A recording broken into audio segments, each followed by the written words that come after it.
the concept of anger, I think we have to think about the phases of anger. There are three phases of anger.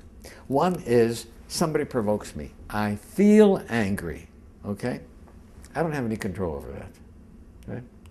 Then there's the phase of anger of how do I react to it, right? Do I walk away? Do I respond? Do I punch the guy in the face? Do I call him with some nasty name? That's my reaction to anger. And then the other thing is, okay, I didn't have any choice to feeling angry when I was provoked. How long am I going to hold on to that anger?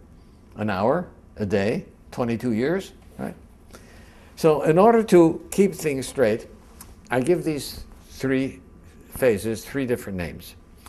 The feeling of anger, I call anger. The reaction to anger, I call rage. And the hanging on to the anger is called resentment. Right? And then if you clarify it, I say, okay, I can do nothing about my feeling of anger other than perhaps take some things in perspective. Right? One of my father's teachings that helped me a great deal was that when somebody did something to my father which should have provoked anger, my father would say, you know, what he did was so foolish. If he only knew how foolish it was what he did, he wouldn't have done it. So, you know, I feel sorry for that person for being such a fool. But if you feel sorry for a person, how can you be angry at him? You know, I feel pity for him. Pity and anger doesn't go together. But nevertheless, I can't control how I feel when provoked, but I certainly can control what my reaction is going to be. And finally, how long do I hang on to the resentments?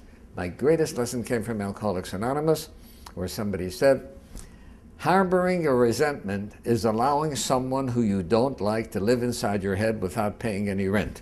And I'm not that kind of a guy. I'm not a nice guy like that to let somebody else rent. So AA helped me get rid of resentments. Reacting to anger took me a while, right, to be able to control my rage. And then I had to realize that, you know, this is part of my being human. Animals react with rage when provoked. Right?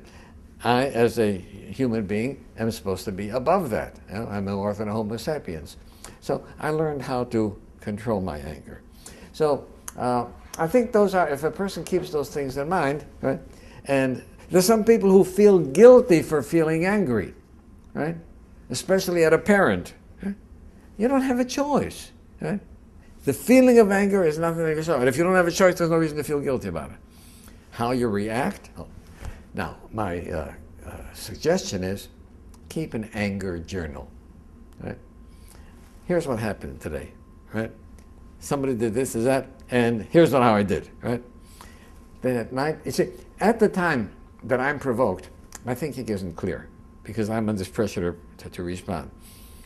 But at night, when I look over what happened during the daytime, and I say, did I handle that in the best way possible? Right?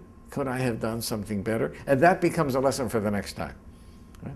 So I think keeping a journal about anger and how we respond to it is an excellent way of learning, because ultimately, if I am enraged, it doesn't hurt the other person as much as it hurts me.